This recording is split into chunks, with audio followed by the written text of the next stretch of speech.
Alright, so I presume many people will not have the time for supposed leak videos. That's understandable. I'm not telling you to think anything. Even I am skeptical of this supposed leak. Now, I did say I didn't want to do leak videos. I did say that. I don't want to do leak videos. But this is something that I saw on the War Thunder Reddit today.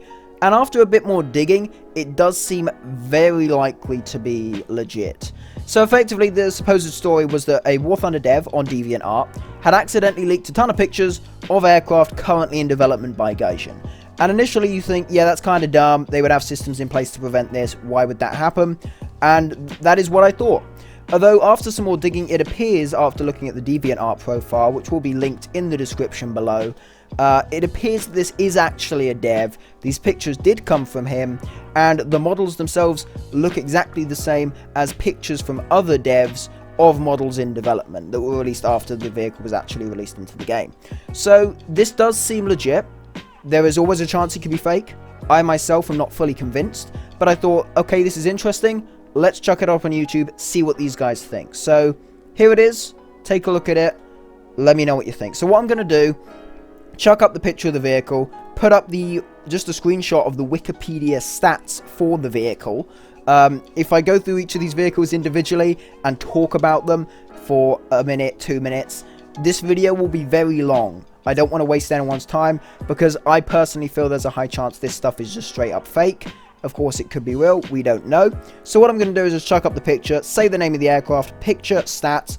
If you want to look at the stats, pause the video. There will be the links to the Wikipedia page and the picture in the description of the video. For God's sake, that's going to take me ages to do, but I'll make sure it's all there so you guys can click on it and get the info you want to know. So let's get started off. DI6, biplane, retractable gear. Looks like an I-15 with a bigger engine and retractable gear. That's pretty much it. Now onto the F-8E. This is supposedly a version of the F-8 Crusader on the French tech tree. F-8E is a slightly later, the E variant is a later development of the Crusader. Now the F-8A, this is supposedly the version of the Crusader that will be present on the American tech tree, so earlier than the French one, which, you know, sort of lines up with the MiG-19 PT and the MiG-19S on the Germans being better than the PT. Similar kind of situation here for the French and the Americans, but the F-8A for the American tech tree. Now onto the I-215. This is a Soviet jet development, fairly early on in the Soviet jet development program. Looks kind of like a mix of an Me-262 and a Meteor. I suppose early Cold War, the Soviets probably somehow had access to data on the Meteor, so this is likely where this came from. I'm actually thinking this might be either a Tier 5 premium or a Tier 5 event vehicle. The IL-20, an aircraft that was developed by the Soviets to, in a way, improve on top of the IL-2 and the IL-10. I think this can actually be in Soviet tech tree as a decent competitor against the AD-2 and the AD-4 Sky Raiders. So next up, the J5N1 and N2. We'll do them at the same time as they are very similar airplanes. Just a standard Japanese twin-engined heavy fighter. There seem to be a fair amount of these on the Japanese tech tree, and there is still space on that line, so they could possibly be added to the tech tree, or they could be event vehicles, or like the Westland Whirlwind, you could have one of them as an event vehicle and one of them as a tech tree vehicle. Now for the J6K, another Japanese aircraft. This looks like a predecessor to the J7, and I think it very much is. It looks very similar. I would not be surprised if this is a premium or event vehicle. Maybe it will just be in the tech tree, although Japan does currently have a fairly high amount of single-engine fighters, so I wouldn't be surprised if this ends up being an event vehicle. So what this is the Kai-64, something of which I am very much convinced, if it's added, will be an event vehicle. Counter-rotating propellers, it effectively is a Kai-61 with another engine placed in the back which is connected to a second propeller in the nose. Very interesting design, very nice looking aeroplane. I really like this one, so I'm really hoping they add it. Never know, they might, and it will likely be an event vehicle in my opinion.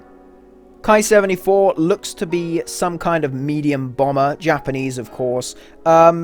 From the general design, I'm sort of gauging it's likely designed for high altitude operations, possibly an experimental aircraft developed to test higher altitude pressurization systems, hence the fairly small sort of glass sections around the canopy. So now for the final Japanese aircraft we have here, the Kai-88. Looks very much similar to the T-39 Aerocobra.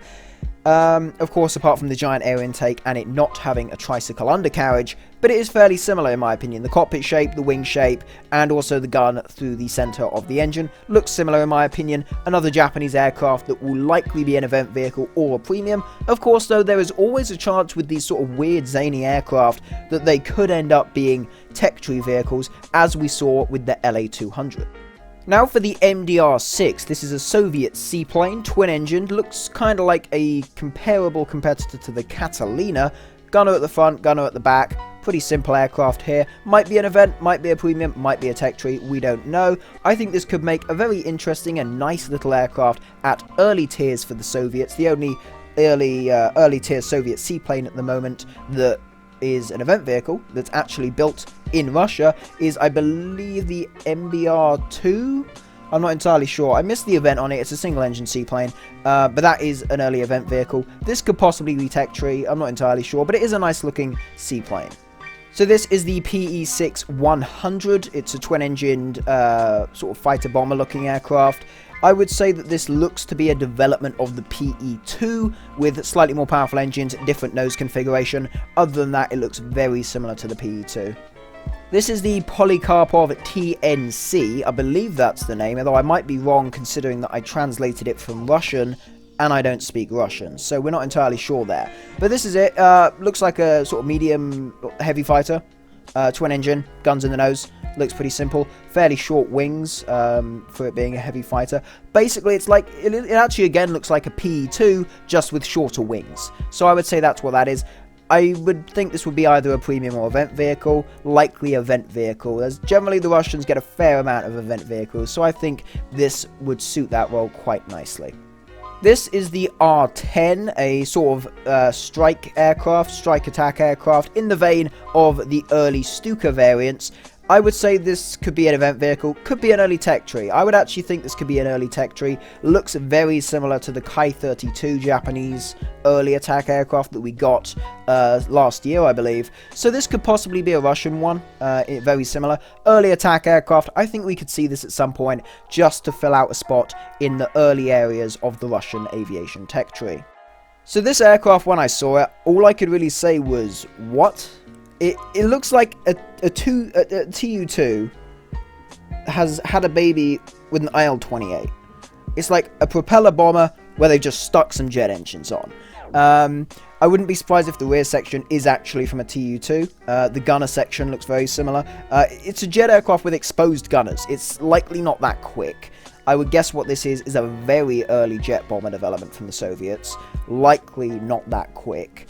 So I would say this could possibly be a very, very low rated tier 5 premium, possibly for Golden Eagles, or an event vehicle. I think event vehicle is more likely. I don't see any place for this in the Russian aviation tech tree. They already have bombers. They already have stuff that are way better than this. If there was a chance they could move the IL-28 down and chuck this in, you never know. But I personally think this will be an event vehicle. And finally, the Yak-25, an aircraft of which I somewhat know stuff about. You got guns, you have access to air-to-air missiles, and a big whacking radar. This looks kind of like a MiG-17 fuselage with MiG-17-ish wings, with the jet engines on the wings, and a centrally mounted motorcycle undercarriage, and a giant radar on the front. Now, considering radar was added last game, and this thing is predominantly an aircraft designed to use a radar, I think we could get this.